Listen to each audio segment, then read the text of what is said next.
Queridos irmãos, eu quero vos cumprimentar com a paz do Senhor Jesus. Eu sou o Luciano Silva, nós estamos no nosso canal EBD e Teologia. Estamos dando continuidade ao estudo da Palavra de Deus, da nossa revista da CPAD.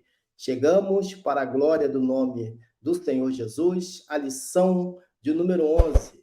A lição de número 11 tem o seu título, Cultivando a Convicção Cristã. Texto áureo se encontra em 1 Tessalonicenses, capítulo 2, e o versículo de número 3, que nos diz: porque a nossa exortação não foi com engano, nem com imundícia, nem com fraudulência. A verdade prática nos diz que o cultivo da convicção cristã é imperioso para a prática e a defesa da fé em tempo de adversidade. Então, nós podemos ver que esse estudo que nós estaremos abordando fala a respeito da convicção. O que é ser convicto em Cristo? Podemos ver diversos exemplos, na Bíblia Sagrada, podemos ver diversos homens de Deus, mulheres de Deus, que tiveram a oportunidade de provar a tua fé através da dificuldade, através da luta, através das adversidades que passaram, mas permaneceram firmes na presença de Deus. E para falar de convicção, eu não vejo no Antigo Testamento um homem que teve uma prova tão grande, que teve um sofrimento tão grande, e que mesmo assim ele se manteve firme na presença de Deus. E esse homem foi Jó, conforme está escrito lá em Jó, no capítulo 19, e o versículo 25 e 26, que nos diz: porque eu sei que o meu Redentor vive, e que por fim se levantará sobre a terra.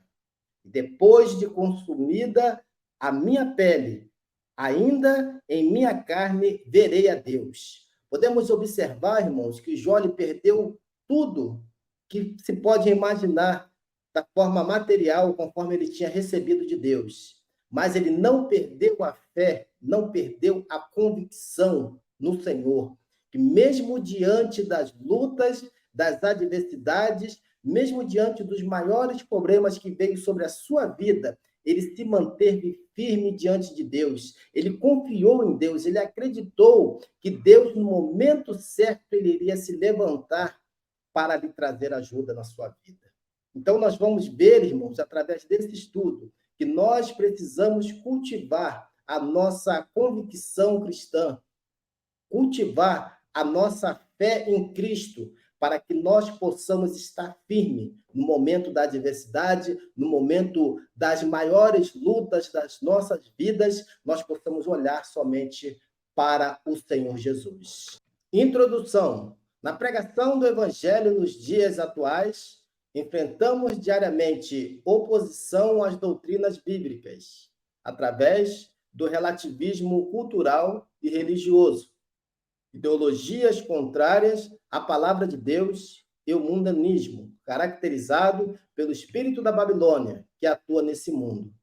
Tudo isso nós já vemos, já temos visto durante todas as nossas aulas. Então, vamos observar aqui a figura, o homem tentando caminhar, mas devido ao vento, à chuva, ele acaba tendo muitas dificuldades para poder chegar ao seu objetivo.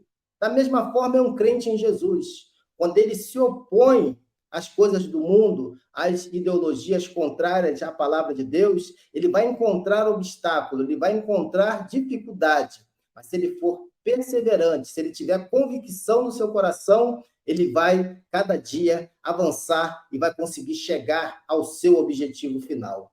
Então, irmãos, nós podemos ver que as dificuldades vêm para aqueles que têm convicção, para aqueles que estão certos de que, mesmo diante das lutas, das adversidades, eles podem contar com o auxílio do Espírito Santo na sua vida. Por esses motivos, é necessário manter a convicção cristã com base única e exclusiva na palavra de Deus. Porque é na palavra de Deus, irmãos, que nós encontramos refúgios. Na palavra de Deus que nós encontramos solução para nossas vidas. É na palavra do Senhor que nós encontramos forças. através de exemplos de homens e mulheres de Deus que passaram por lutas, adversidades, mas tiveram a vitória. Foram vitoriosos porque se manteram firmes no propósito de Deus para as suas vidas. Segundo o dicionário bíblico, convicção é a crença ou opinião firme a respeito de algo, com base em provas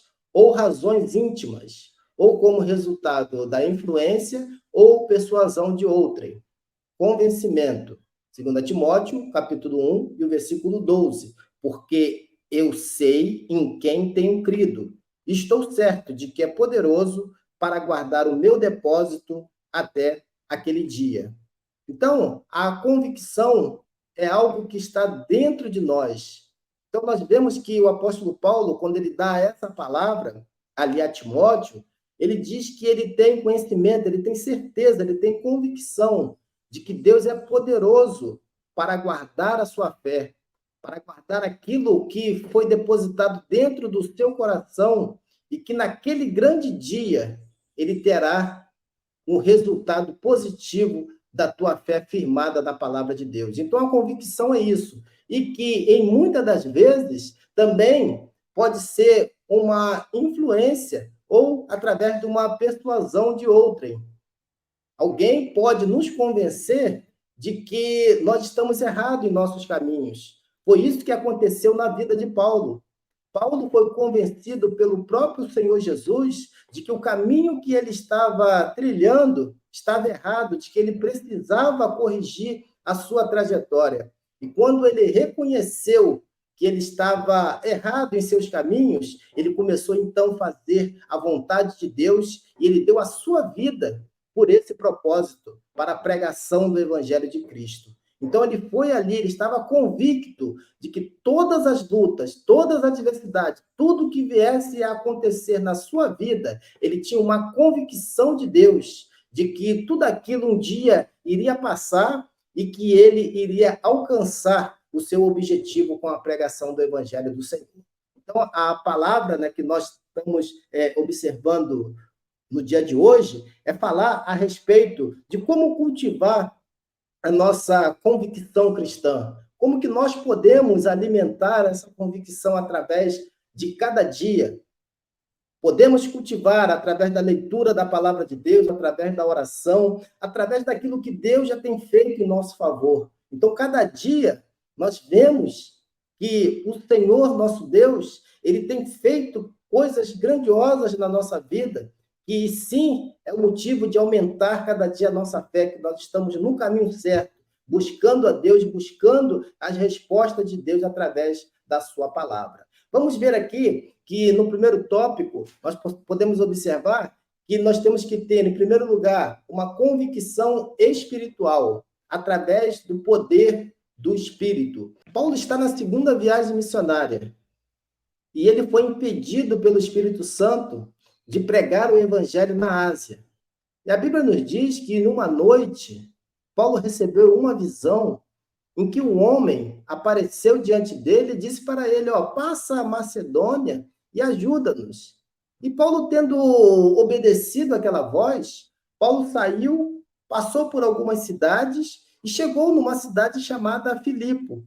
E quando Paulo entrou naquela cidade, ele procurou um local para orar.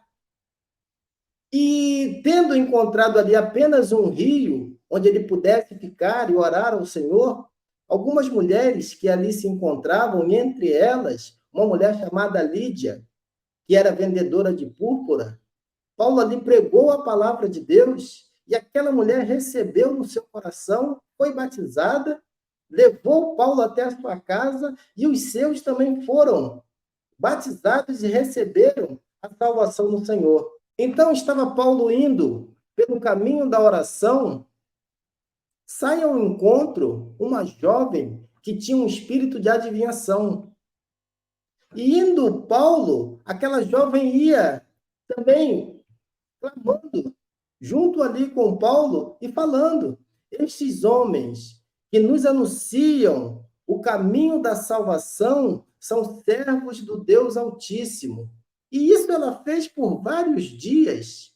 E Paulo, tendo ficado perturbado com aquilo, olhou para aquela jovem, voltou e falou para ela: em nome de Jesus, te mando que saias dela.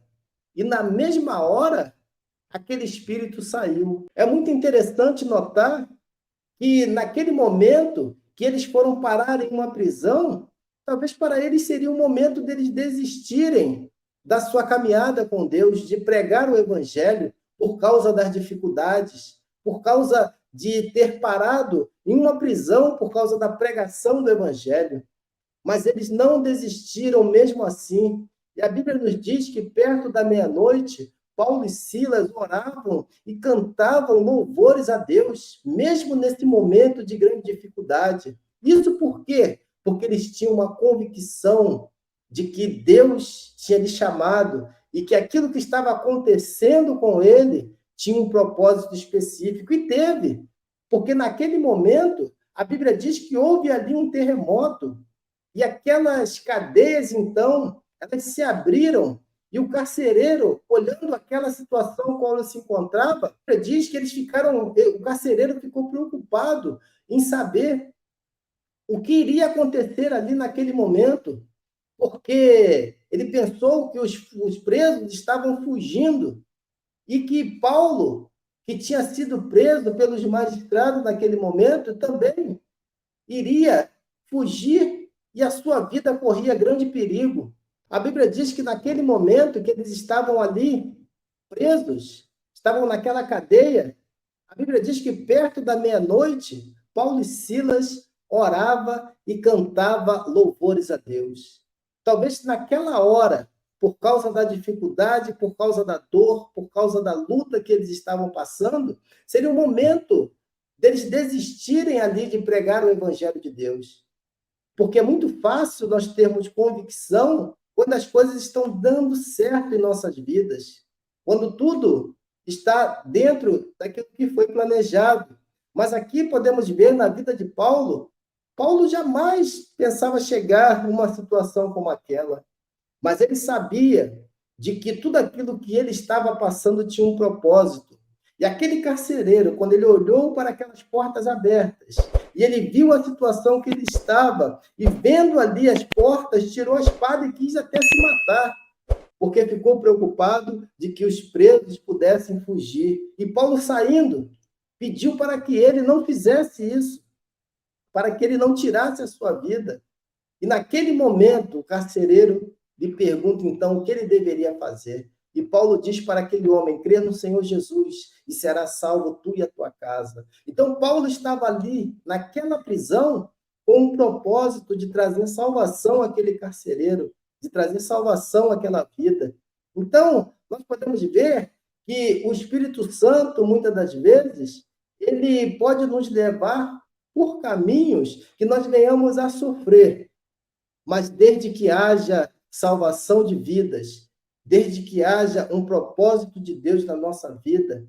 Então, através da confiança de Paulo na pregação, através da confiança de Paulo, de que mesmo tendo padecido ali sofrimento, lutas, dores, ele sabia que o propósito era para que trouxesse salvação a outras vidas. E mesmo assim, mesmo no momento da luta, da adversidade, a sua fé, como diz o texto lá em 1 Tessalonicenses, capítulo 2, do versículo 2, a parte a sua fé, ela não estava abalada, conforme nós vemos na palavra de Deus, mas havendo primeiro padecido e sido aprovados em Filipos. Então, quando as coisas começam a dar errado na nossa vida, nós logo perdemos a convicção.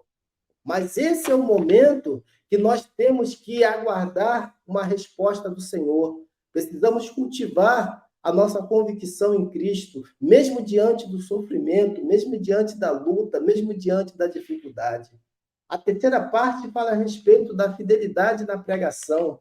1 Tessalonicenses, capítulo 2, e o versículo 3, que diz: porque a nossa exortação não foi com engano, nem com imundícia, nem com fraudulência. Então, Paulo mostra que a doutrina cristã ela não procede de fábulas inventadas, Não são invenções humanas que nos trazem a doutrina da palavra do Senhor. Paulo recebeu todas as doutrinas que nós temos hoje em suas cartas, é para que nós tivéssemos um modo de nos santificar diante da presença de Deus, é para que nós tivéssemos uma palavra para que nós possamos trazer para aqueles que precisam ter vida no Senhor. E não há invenção nisso, através de condutas imorais ou de artifícios para seduzir as pessoas a crerem em mentiras. O que nós vemos em nossos dias, o que as religiões, muitas das vezes, elas nos trazem, são meios, são formas de seduzirem as pessoas para que elas acreditem em coisas que a Bíblia Sagrada não é capaz de cumprir. Mas aquilo que está através da doutrina bíblica, através da doutrina cristã, da palavra do Senhor, ela é suficiente para nos trazer a salvação da nossa alma. Então, a convicção espiritual ela é muito importante para as nossas vidas. Nós temos confiança no poder do Espírito Santo, temos confiança em Deus e sermos fiéis na pregação do Evangelho, da palavra do Senhor, sem trazer qualquer distorção da palavra de Deus. É o que nós temos visto em nossos dias, é o que nós temos, muitas das vezes, até mesmo tendo que adaptar trechos da palavra de Deus para atender aqueles que não querem seguir a palavra, como de fato ela nos fala, para que nós devamos seguir em santificação a Deus, buscando uma vida cada dia mais de oração, de busca na leitura da palavra de Deus. Então, essa fidelidade na pregação da palavra era que Paulo tinha e era o que Paulo ensinava para que as pessoas pudessem observar essas doutrinas.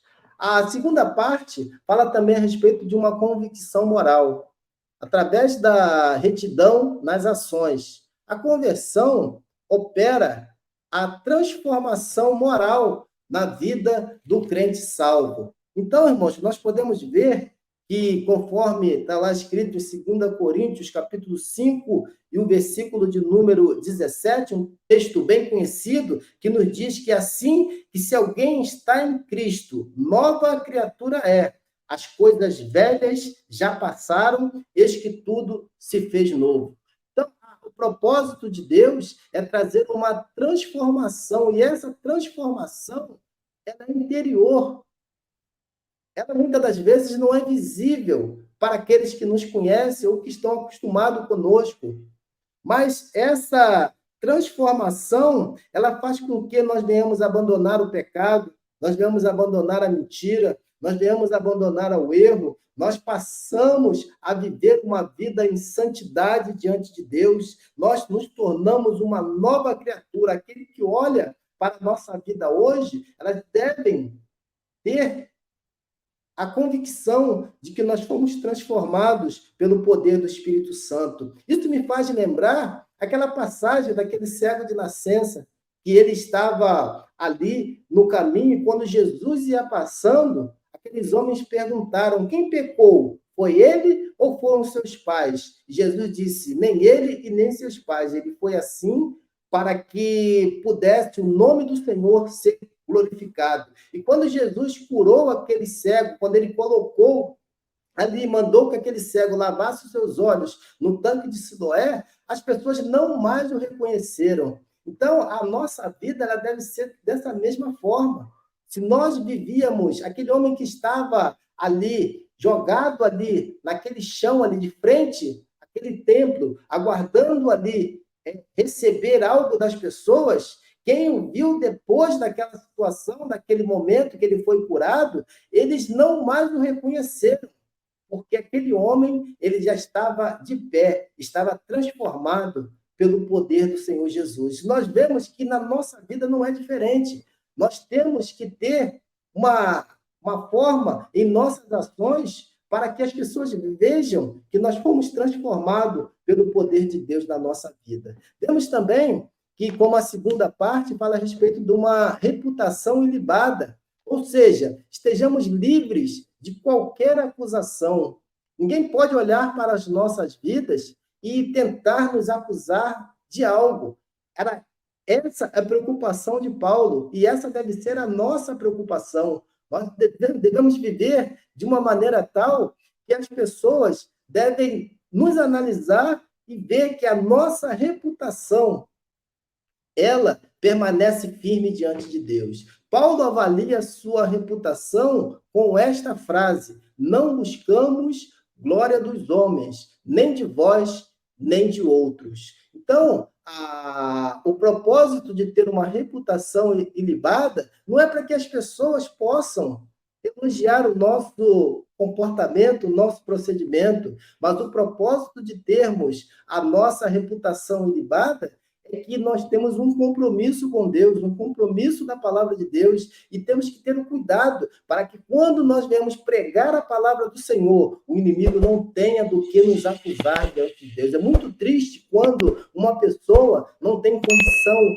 moral, não tem uma reputação ilibada para poder se levantar e pregar a palavra de Deus, e outros ficam lhe acusando daquilo que ele fez, daquilo que ele está fazendo. Então, nós temos que ter esta preocupação diante de Deus, não para ser honrado pelos homens, não para ser glorificado pelas pessoas, mas ter a certeza de que o evangelho do Senhor, de que a palavra de Deus, ela tem que estar em primeiro lugar na nossa vida, para que o evangelho também ele não seja menosprezado por isso, para que o evangelho também não seja ridicularizado por causa dos nossos atos, das nossas ações. Em terceira parte, aqui ele fala a respeito de uma vida irrepreensível. O adjetivo irrepreensível denota uma conduta que não pode ser censurada. Está lá em Efésios capítulo 5, versículo 27.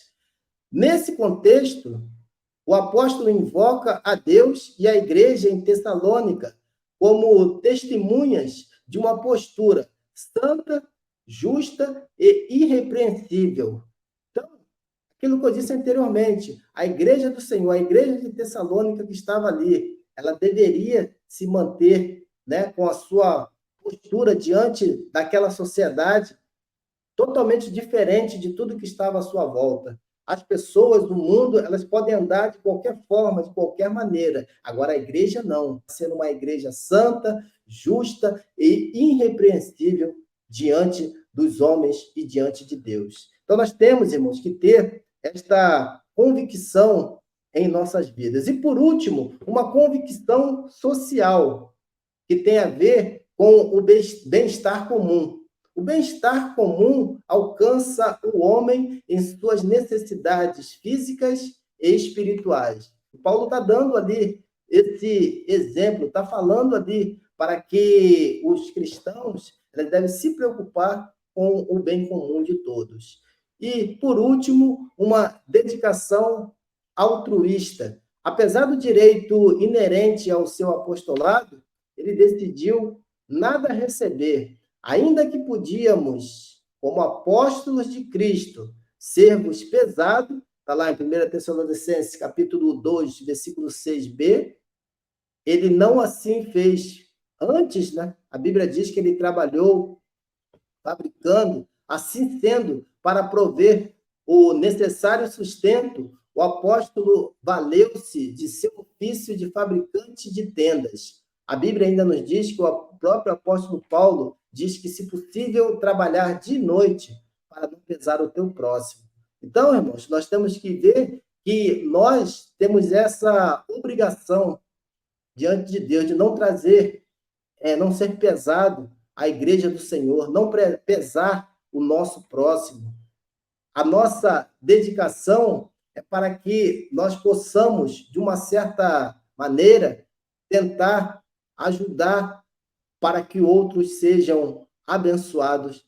Deus te abençoe, no nome de Jesus. Quero agradecer mais uma vez por essa videoaula, né, que está sendo feita, e Deus possa abençoar a sua vida. Vamos entrar aqui na nossa conclusão. Quero pedir também nesse momento para que você se inscreva no canal, dê um like, faça aí seus comentários e compartilhe esse vídeo no nome de Jesus.